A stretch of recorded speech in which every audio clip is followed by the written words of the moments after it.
programa está oficialmente aberto hoje, dia 23 de dezembro de 2025. Você está no canal Cuesta Verde, jornalismo de verdade. Você gostaria de ter um bar? Sim, de ser o dono de um boteco? Ou para você que já é do ramo, apenas mudar de endereço? Talvez adquirir mais um estabelecimento gastronômico para o seu império? Bem, o Naldos Bar está à venda. Sim, o meu amigo Naldo quer se aposentar e por isso está vendendo o seu bar. Bar que fica em um ponto privilegiado, na divisa entre Santos e São Vicente, junto aos tambores. Com um detalhe, por se tratar de um estabelecimento tradicional, você estará adquirindo mais do que um bar, estará adquirindo uma história.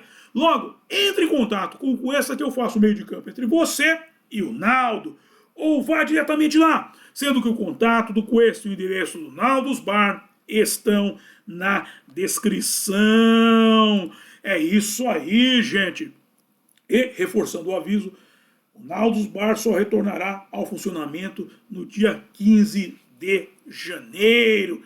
Até lá, faça uma dieta etílica e no dia você mate toda essa vontade de uma vez, ou faça como eu, vá a algum bar furtivo e encha o caco. Dito isto, livro de oração em mãos, quem não tiver mãos em posição de prece, e muito respeito, que respeito é bom e a divindade gosta. Página 70, oração ao Senhor. Ó Senhor, El Cantare, fonte de todas as luzes, de todas as forças, de todas as sabedorias, de todos os amores. Dai-nos a luz, dai-nos a força, dai-nos a sabedoria, dai-nos o amor. Ó Senhor nosso Pai, protegei a terra, planeta do amor. Protegei-nos de todos os males. Dai-nos o futuro. Ó Senhor, muito obrigado por nos dar a luz. Agradecemos de coração. E eu peço ao nosso Senhor El Cantare que, por favor, não permita que justiça alguma ocorra durante esse programa. Muito obrigado. É isso aí, gente. Chegamos ao último programa do ano. Sim, o último programa de 2025. Está dando saudade, hein? Saudade vem, saudade vai. É isso aí, gente.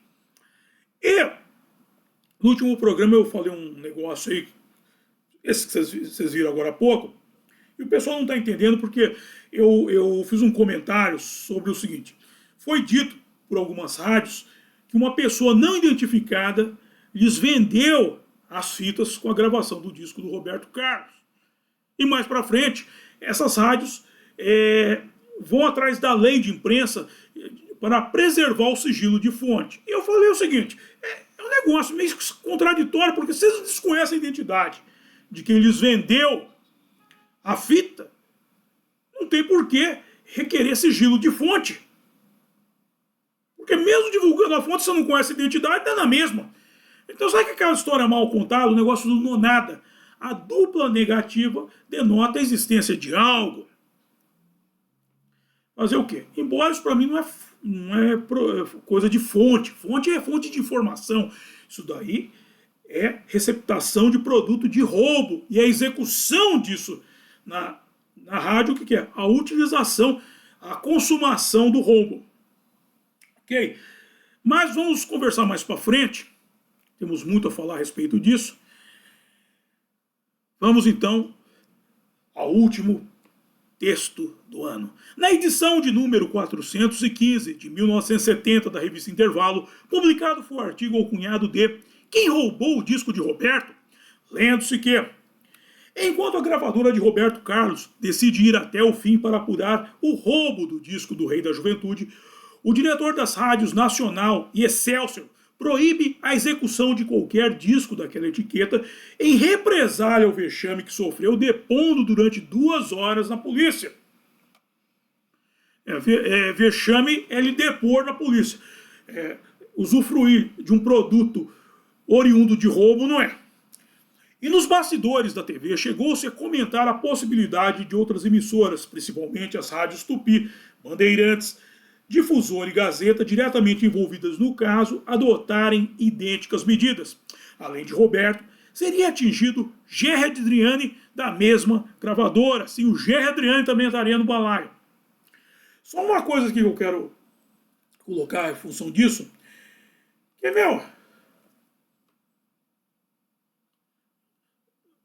qual que eu falei, acabei de falar agora o negócio da, da identidade desconhecida do vendedor da fita. Esse pessoal não sabe argumentar, e é o pessoal que fala nas rádios para as pessoas. Isso que eu fico besta, porque o povo é besta, porque o povo é burro, porque esse pessoal que se comunica com o povo brasileiro, isso desde antes, mas em 1970, cara. E aí, isso aí me lembrou uma coisa que é a seguinte, certa vez, na época que eu ainda acompanhava futebol, teve um embate entre, foi na Rádio Bandeirantes que eu ouvia, entre um jornalista e um membro da diretoria do Corinthians. E o jornalista falou para ele, se a gente, eles estavam discutindo questão de imprensa com futebol e tal, se a gente ficar um ano sem falar do Corinthians. E o cara da diretoria do Corinthians falou, experimenta ficar um ano sem falar do Corinthians, o que acontece?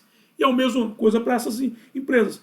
Experimenta ficar um ano sem tocar Roberto Carlos ou qualquer outro artista do selo da CBS, como o Gerry Adriani. Experimenta ficar um ano para você ver o que acontece. O povo troca de rádio. As pessoas vão atrás daquilo que é do seu interesse, não do interesse do consórcio. Vamos lá.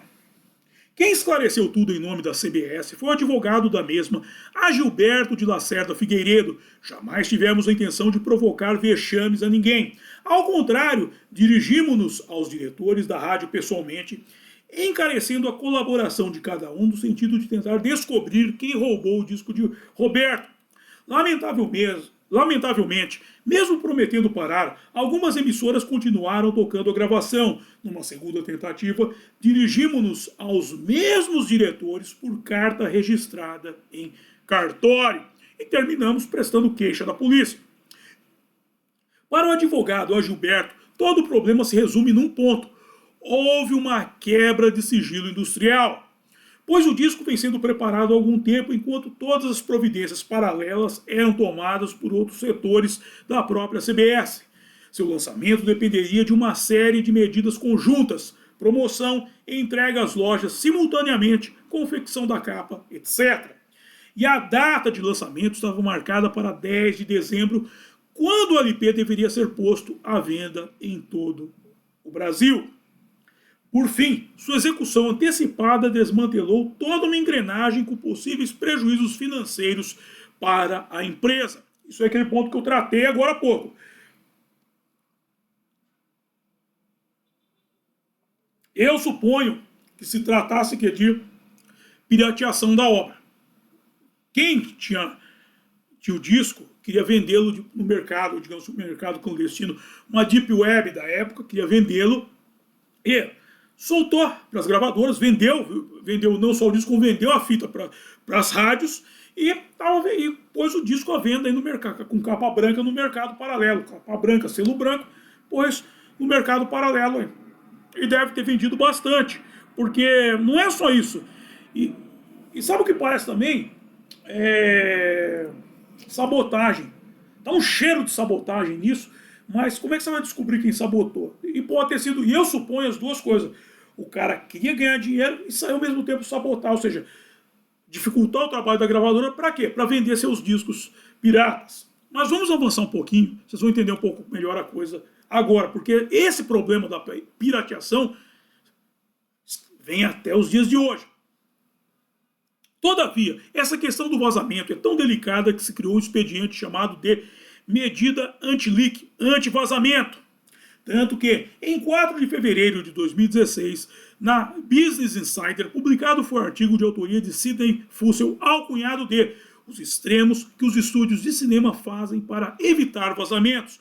Lendo-se que, para evitar vazamentos do roteiro de Star Wars, O Despertar da Força, a Disney imprimiu suas páginas em papel vermelho, o que tornaria ilegível caso fosse escaneado ou fotocopiado. E mais, o elenco de Capitão América Guerra Civil teve que ter um protocolo de segurança muito rigoroso, como Elizabeth Olsen, que interpreta a Feiticeira Escarlate, disse ao USA Today: quando você recebe as páginas que está filmando, naquele dia não pode levá-las para casa. Ou seja, ou o cara decora ou decora. Matheus, na hora do filme, se não decorar, improvisa, meu. No fim das contas, eles contabilizam todo mundo e depois destroem tudo. O elenco de Círculo de Fogo só conseguia ler seus roteiros em um iPad que o deletava automaticamente após um certo tempo. Lembra da mensagem autodestrutiva do Maxwell Smart, o Agente 86? É mais ou menos lá, é o Agente 86 moderno. E finalmente, cada roteiro da trilogia Jogos Vorazes tinha as palavras levemente alteradas, facilitando para o estúdio a identificação da fonte de vazamento. Isso aqui foi uma jogada de mestre, isso aqui foi uma sacada. Eles faziam um roteiro com uma palavra assim, dava para um ator, um roteiro com uma palavra assim, dava para o outro, um roteiro com a palavra mudada aqui, dava para o diretor. Para quê? Para identificar os traíras. Porque a ideia do... Esse pessoal que faz fofoca, quer falar em primeira mão do que vai acontecer. E o que fazem?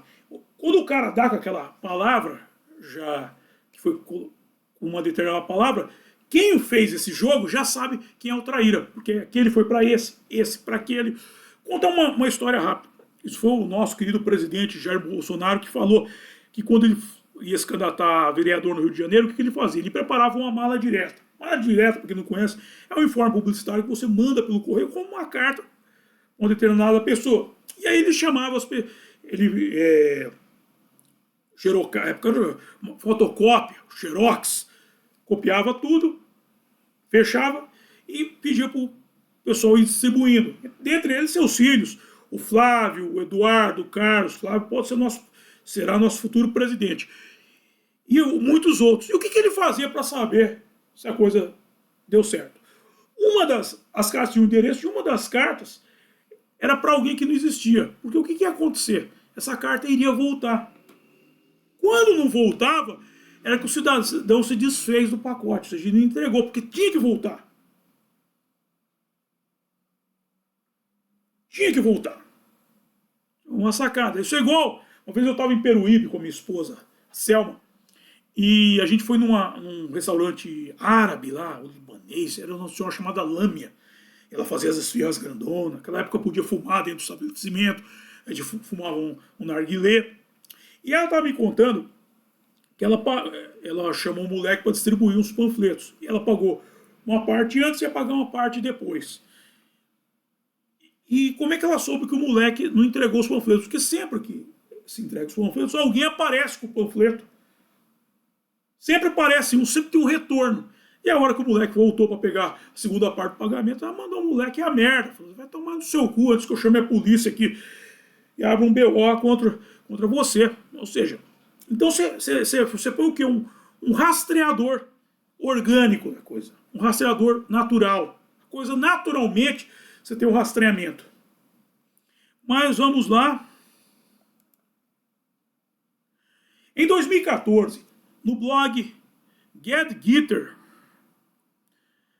publicado foi o relato de um homem de Ohio dizendo que foi retirado de um cinema e interrogado por horas por agentes de segurança interna por usar um Google Glass, os óculos com recurso de gravação durante a exibição de um filme. Google Glass, não sei se vocês viram, depois vocês procuram aí, é um óculos assim, só que ele tem uma câmera aqui do lado. Do outro lado aqui, uma câmera pendurada. E os caras usam para andar de bicicleta, tem que vai fazer filme pornô, o cara vai no motel comer a mulher dele e fazer um filme caseiro lá. Tem uns caras que tem fantasia de mostrar mulher para os amigos também. Fantasia é um negócio, eu falo, você cuidar, esse é o famoso caudalismo. Já falei disso. É candaulismo. Candaulismo. Seria algum caudalismo também, mas é um candaulismo. Falei disso. Tem cara que gosta de mostrar a mulher para os outros. Aí vai lá, fica com óculos. A mulher vai trepar de óculos. Ah, vou. Bem, o homem disse ao blog que as funções de gravação foram ativadas. O homem disse ao blog que as funções de gravação não foram ativadas enquanto assistia ao filme, já que ele utilizava apenas como óculos normal. Se era óculos de grau, ele só desligou. Para que o cara vai gastar dinheiro com um monte de óculos? Não, fica com Um só. Ademais, o incidente terminou quando as autoridades acessaram os arquivos no Google Glass e não encontraram gravação nenhuma. E por fim, o homem recebeu um pedido de desculpas e 4 ingressos gratuitos de cinema, que é melhor do que uma batalha judicial. De volta à revista Intervalo, sua execução antecipada desmantelou toda uma engrenagem com possíveis prejuízos financeiros para a empresa. E a razão número 2, apontada pelo advogado, é a seguinte: a execução do disco, sem que a gravadora tenha distribuído a qualquer emissora, configura um roubo. Contudo, para o diretor das rádios Nacional e Excelsior de São Paulo, pertencentes à rede Funeral e Televisão, o problema é mais sério do que se pensa. Há 12 anos do cargo, o senhor Francisco de Abreu ficou magoado por ter de comparecer à polícia, onde depôs durante 2 horas. Diariamente, recebo dezenas de novas gravações, ora enviadas pelas próprias fábricas, ora enviadas pelos cantores ou prepostos. Agora mesmo, estamos tocando discos novos de Vinícius de Moraes, Toquinho, Paulo Diniz, Simonal e Juca Chaves.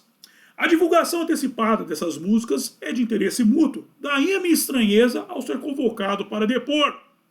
Ao depor da polícia, o disc jockey Celso Teixeira confirmou a versão dada a Intervalo na semana passada e acrescentou: devido à queda de prestígio de Roberto Carlos, estão usando esse furo para causar impacto na opinião pública.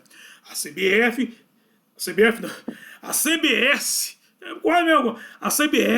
devia me agradecer em vez de me processar. No ano que vem, darei o furo novamente. Cada um sabe aquilo que está dando. Isso está em 1970. Imagina, hoje meu, não deve estar dando furo, deve ser um rombo. Meu. Como dizem por aí, não deve, nem a merda deve parar mais ali.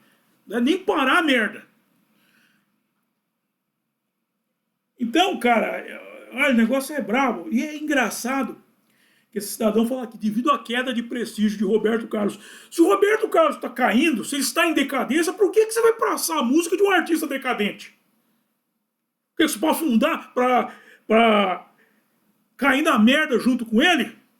Sabe, é um negócio. Esse pessoal não sabe argumentar. Isso, eu estava pensando nisso até ontem.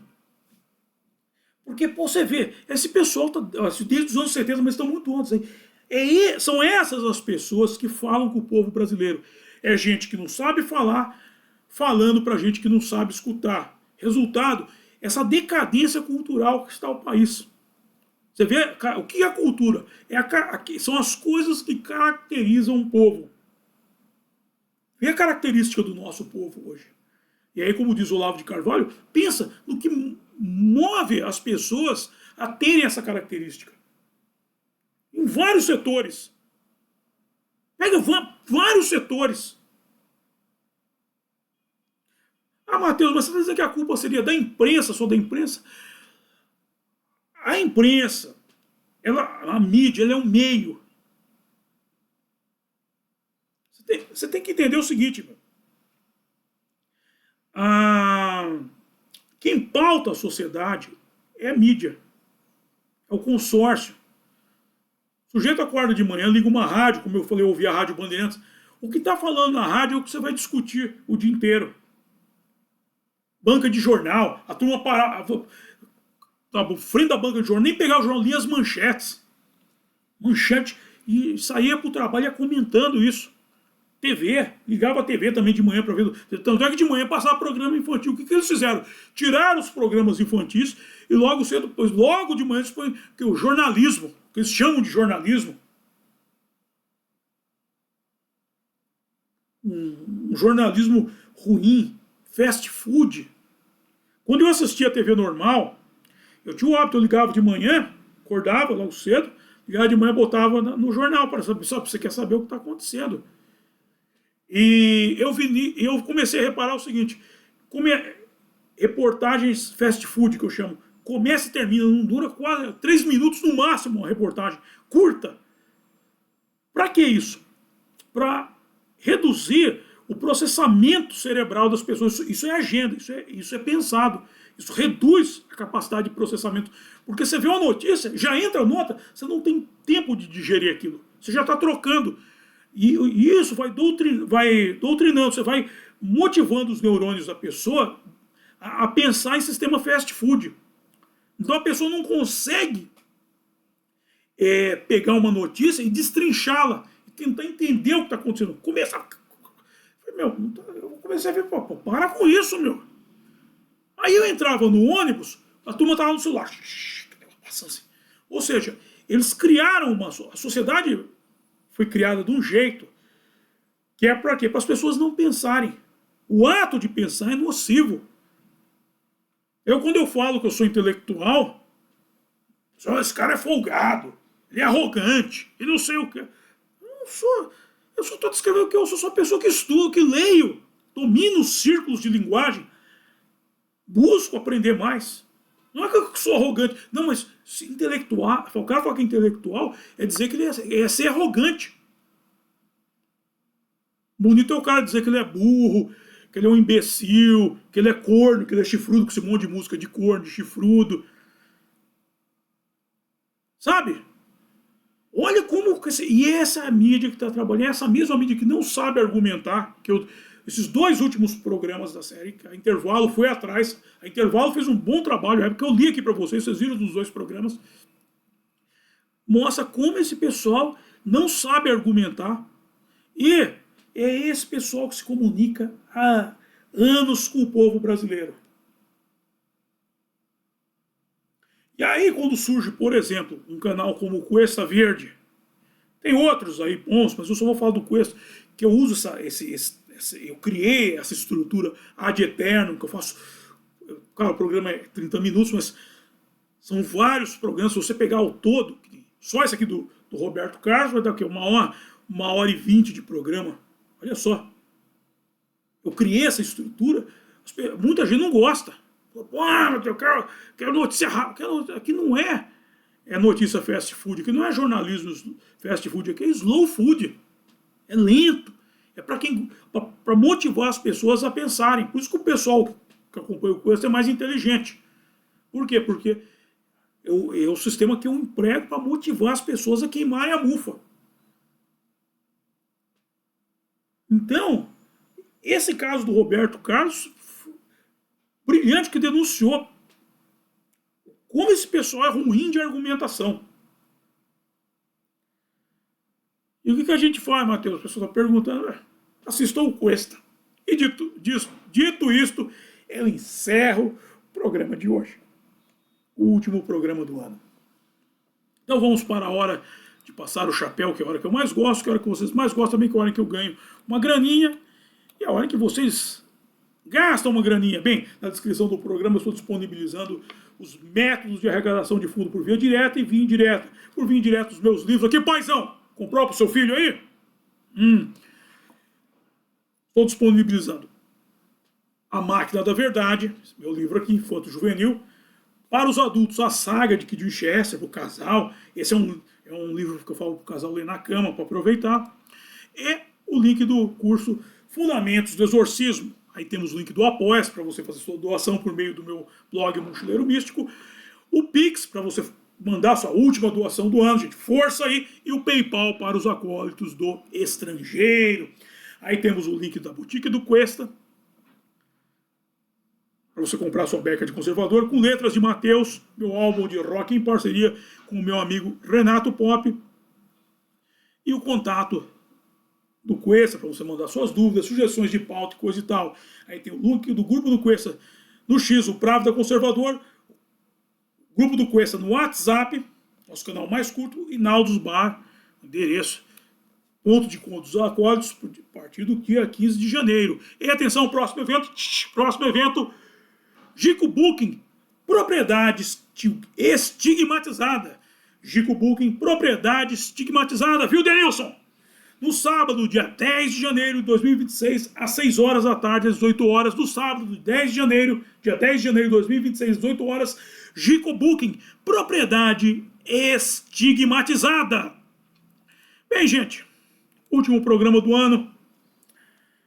Que dizer, gente, tô aqui meio emocionado, mas Foi um ano onde eu tive grandes perdas. Perdi a pessoa que eu mais amei na minha vida.